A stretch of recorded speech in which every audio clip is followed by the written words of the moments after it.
On Friday, South Korea's state media reported that several North Korean missiles were recently moved from a rocket facility in the capital Pyongyang amid speculation that the North was preparing to take more provocative actions. This is no news to most South Koreans who have long become immune to North Korea threats. But many experts around the world are now voicing their opinions on how North Korea is unlikely to start a war it cannot win. This as many fear the chances of a nuclear exchange between the U.S. and the Hermit Kingdom are at their highest point in recent years. The top diplomat from the United States is in Beijing this weekend, where he will meet with Chinese leaders on Saturday. The North Korean issue and Trump's upcoming visit to China will be high on the agenda.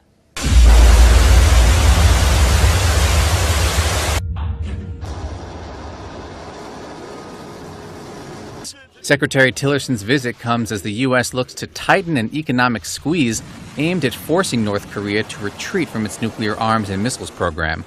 U.S. officials say Beijing appears increasingly willing to cut ties with North Korea's economy by adopting UN sanctions, after long accounting for some 90% of its neighbors' foreign trade. During his visit in Beijing with Chinese President Xi Jinping Saturday, U.S. Secretary of State Rex Tillerson said that the U.S. has multiple direct channels of communication with North Korea. Tillerson telling a group of reporters that the U.S. is, quote, probing to see whether Pyongyang is interested in dialogue. U.S. Secretary of State Rex Tillerson acknowledged Saturday that the United States is maintaining direct channels of communications with North Korea. This is as tensions rise over Pyongyang's nuclear and missile programs and the country's leaders spar through bellicose name-calling. Tillerson has said the U.S. was probing North Korea's willingness to talk. Adding, quote, we ask, would you like to talk? We have lines of communication with Pyongyang. We're not in a dark situation. CBS News, citing various pundits on Wednesday, says the survival of the regime in Pyongyang is its leader Kim Jong-un's top priority, despite behavior that could otherwise be seen as reckless and irrational. This comes at a time of escalating tensions between the two countries, with Donald Trump and Kim Jong-un trading insults and threats. Trump at the UN vowing to totally destroy North Korea.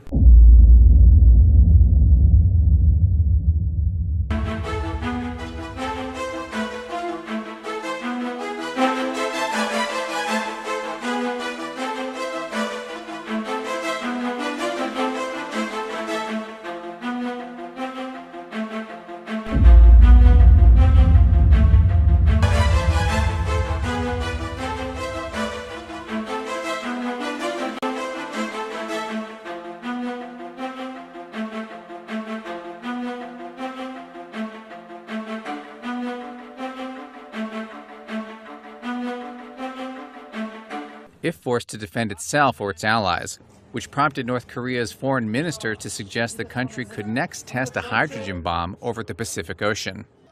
They also say that although Pyongyang may or may soon have the capability to devastate an American city with a nuclear-tipped ICBM, it's seen as having no ability to destroy the U.S. outright. However, amid the escalating war of words and brewing mistrust between Washington and Pyongyang, experts say even the slightest of miscalculations could easily trigger a full-scale war on the Korean peninsula. My concern is that cumulatively, this will all lead to some sort of horrible miscalculation where Kim doesn't take something seriously and he reacts. There are some observers who also fear that the world is closer to nuclear war than it has been at any time since the Cuban Missile Crisis in 1962. Although it's hard to predict the exact shape and form of a potential military conflict on the Korean peninsula, the death toll is easily expected to be in the hundreds of thousands, if not millions. Those fears continue to persist, with a harsh verbal tit-for-tat between the U.S. and North Korea showing no signs of cooling down at the moment. South Korean President Moon Jae-in says his government has stepped up efforts to take back wartime operational control of its own forces from the U.S.-led command structure at a time when North Korea and the United States are both threatening war.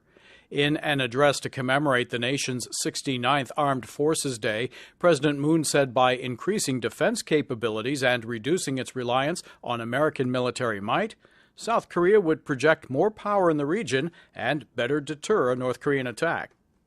우리가 전시작전권을 가져야 Moon said when the South has wartime operational control, the North will fear us more and our armed forces will be trusted more. The Liberal government in Seoul may also be trying to send a political message that it does not support U.S. President Donald Trump's strong fire and fury rhetoric and threats to respond with overwhelming force to North Korean provocations. Robert Kelly is a professor of political science at Pusan National University in South Korea. I think this might be a way for Moon to separate himself somewhat from the behavior of Donald Trump in the last month. I don't think South Koreans want fire and fury. After becoming a democracy in the 1990s, the South Korean government assumed peacetime command of its 655,000 active military personnel.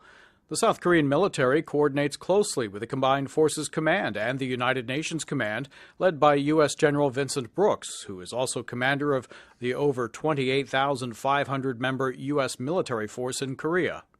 In wartime, the U.S. commander would assume control of South Korean forces as well, but it is not an automatic transfer of command.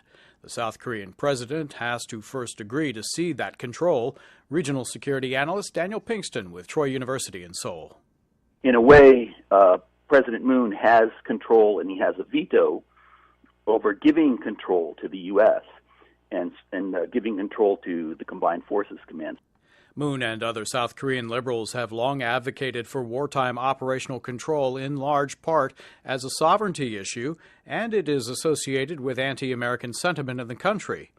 Conservatives have long opposed taking on independent wartime control out of concern that it might weaken the U.S. commitment to help defend the South. Robert Kelly says it could be seen by enemies and allies alike as a sign of growing friction between Seoul and Washington. Yeah, well, I mean, this is what the North Koreans have wanted for a long time, right? Sort of drive the two of them apart, and they'd be getting what they want if this goes through. In 2014, Seoul and Washington decided to postpone wartime operational control transfer until at least the year 2020, but made the deal contingent on South Korea gaining the necessary operational capabilities. Making the operational control transfer decision based on capability can produce a positive outcome for the U.S.-South Korea alliance. Daniel Pinkston says it puts the obligation on Seoul to take more responsibility for its own defense. But if there's no discussion and there's no sense at all that there would ever be any kind of OPCON transition, then there's kind of a moral hazard problem, right? So then South Korea, well, we don't have to worry about it because the U.S. always has OPCON. They're always going to take care of us, so why should we spend more on the defense budget? To that end, President Moon is promising to implement reforms to create a more professional military and to increase national defense spending to develop its own missile defense system and launch 5 military satellites to provide needed intelligence, surveillance, and reconnaissance capabilities.